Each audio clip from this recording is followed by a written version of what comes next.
Hey y'all, John Hotz and the family here. So this is an update to part 1. I will do part 2 tomorrow. I just finished with my 1 foot, 1 inch mock suppressors. This one is going to be mine. It's fitted to my M4 and I've already tested it. I also made one more and I still have a little bit of PVC pipe left. Luckily I have an uncle in the remodeling business, and those are both 1 foot. I made one for myself. I made next one, and then I went ahead and went all out and made a 2 footer. So, and I cut these myself with a hacksaw, sanded them down, glued. That is a 1/2 inch washer on the top. It's a little bit too big, but it actually works pretty damn good. So tomorrow we're gonna get them painted. We're going to let them dry, and we're going to also do a gloss on them. As you can see over here, I have my supplies for doing that. Got my hacksaw there. Got my trusty pocket knife for cutting tape. You can see my pants are all dirty from freaking glue and stuff. But I only used one thing of glue, so that was really cool. But I got this little sander at Walmart for like $7, and I got some extra sanding paper. And I got a tarp for tomorrow for when I paint. Hopefully it's a nice day tomorrow. I'm thinking it's going to be nice and at least clear and not as windy. I got some electrical tape that I used to wrap some stuff. I'm going to be using this box for the 1 footers. And then I'll figure out something for the 2 footer. But I just got some 90-cent or 96-cent dollar black paint, spray paint.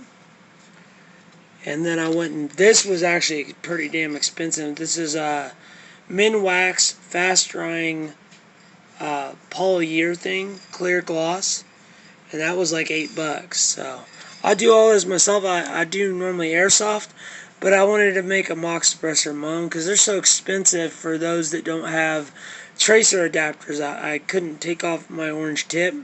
Underneath my orange tip, there's no threading. So I made my own mock suppressor instead of going out there and spending $55 on eBay for a mock suppressor, you know. But I think they'll turn out very nicely once they're done. I tested mine out on my gun, and when I first initially shot it, it wasn't working with the BBs that I had. But I realized the BBs that I had were open next to my windowsill, and they were 0.20 gram Elite biodegradable BBs. So they were open, so moisture had got into the bottle, and they were just breaking apart when I was shooting them. But I tried some 0.25 grams in a mag that I have. It's just a 30 round mag, and it was flawless. Just beautiful. So I'll show you what I got going here really quick before. This is a continuance of part 1. So basically I took tape and I've wrapped it around my muzzle just enough so it holds on this mock suppressor, and this little lip right here actually does help a lot. Once it hits that lip, then I know it's nice and snug. Woo! I almost dropped my gun, but I luckily have cat-like reflexes today. If I can cut that shit. So I'll show you really quick. I'm not using my stand, so if the video quality is shitty, I apologize. I've had a long day. I've got a lot done in the last couple hours, so don't let these blue eyes bug you too much. Hazel blue eyes, I guess. They kind of change depending on my mood, I guess. But they are blue. See? Look at that. Look at them eyes. Look at them eyes. They're getting tired eyes. So I'm going to sit you all down a minute, and I'll show you what I got going. I know I said I wasn't going to freaking do this anymore. I was going to just prop you up wherever. But this is, I don't know. I don't know if I'm going to sell these or just give them away if people want them. Cool. So basically, this one's mine. So basically, it just goes, I think this one's mine. Is this mine? Hold on. I don't remember which one's mine, damn it. Bear with me. But yeah, it isn't working as great right now, but I'll show you. So basically, Yeah, there we go. You gotta put a little bit more force than I like to, but it does get snug on there and it fits just right so that you can have a foot-long suppressor. It does it doesn't hurt your barrel all that I've noticed, and it is unloaded right now, so you don't have to worry about anything. I'm not going to misfire, but I am going to show you, like, it adds that look onto your gun, and you can just, you know, if you don't like it, like say you're not feeling it that day, I probably should have went a little bit shorter than 1 foot, but I think 1 foot is pretty substantial. I mean, it looks pretty good to me. It's not like over the top, but it's not too short either. You know what I mean? And you just easily just kind of twist it and it pops right off. So I didn't have to do much sanding. I mean, the cuts on them are really good. I made sure that they were fine cuts, even with the hacksaw. Made sure they're nice and flat, you know.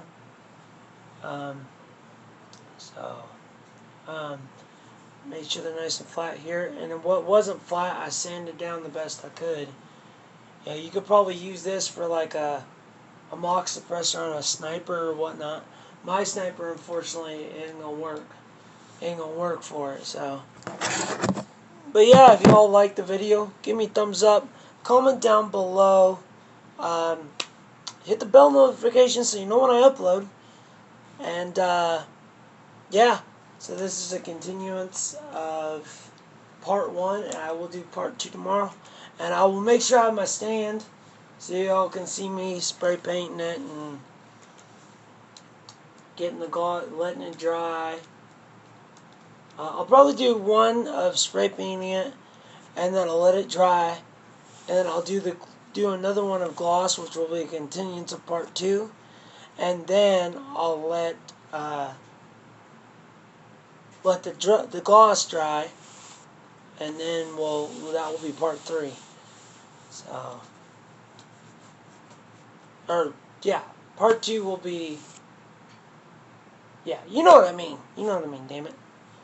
So, part 2 will be the painting and the glossing. Or we'll do part 2 as the painting, and then part 3 is the glossing. But I'll be updating them, and I'll be uploading, so you can see. If you guys want to know what gun this is the CRS Dragon M4. And shit, I forgot it was unsafe. But luckily it's unloaded, right? Don't have to worry about nothing. Clear and steer. Just like a deer. No, that was fucked up. This is a one sling point. Last time I went to a game, I didn't run any sling, but I think I'm going to start doing it. Because I really like it. It feels good. Watch. I know I'm getting into not what I was fucking filming, but I normally put one on through. Then you just let it hang. You know, like say you got this, you go for your pistol, and then back at it, you know, back to target. Reload. Boom, boom, boom. Now, I don't like running a handrail. I like just using the C-clamp is good enough for me. You know, just boom. And if you have to go pistol, here. I have a leg pistol, and I'm thinking about switching to belt pistol. Because I run a war belt, and I reload from my hip. I don't really reload from my chest rig, even though I carry 3 in my chest rig, or will. I reload from the hip. So I normally don't have to reload a lot, because I have 300 cap mags. But I reload, you know, if I have to say, okay, I'm here, and I'm out of ammo, and I need to pull a mag that's already winded, I can just either put it in my empty pouch, which I don't have it on, I'm just showing you what I'm doing, or I can transition it to this side, or come over, dump it, pull my new mag, put it in, you're good to go. You know, back on target, back on where you're supposed to be. You know, coming around corners and whatnot. I'm still learning the sport, so I mean, I practice. I try to practice daily if I can on, you know, fixing a spot on the wall I was watching this from another YouTube. Finding a spot on the wall and being able to pull up your gun from a down position and get on target. You know, or I found I had my flashlight on the left side, but I C-clamp over here, so realistically, I will want on the right side. Because if I'm here, that simple, or just, you know, your index finger as you're C-clamping. So I'm still learning, but it's fun, you know. It's all learning. You know, first time on the field, I was running down. I was the first one there, and my other guys are fucking behind me. But you got to work as a team, you know, and communicate. And that's the way to success, is being me and team. But also don't leave your teammates behind, you know. And that's what I was doing. I was rushing forward like a madman. But I was also, there was a couple times me and another dude traded, and that was just fun. That was like, fuck yeah, got you, bitch. You know, and it's a lot of fun. I plan on getting my GoPro ready for the next time I can hit the field, and doing some content on that. But anyways, this is the second part of part 1. I will be doing painting tomorrow, guys, for part 2. Part 2, I'll be doing the painting portion of all 3 of these, and I will record that, and then part 3 will be the glossing, and I will record that for y'all, and I'll update videos as I go. Thank y'all for much support. Subscribe, give me a thumbs up, comment, and hit that bell, you lovely YouTube people. See you then.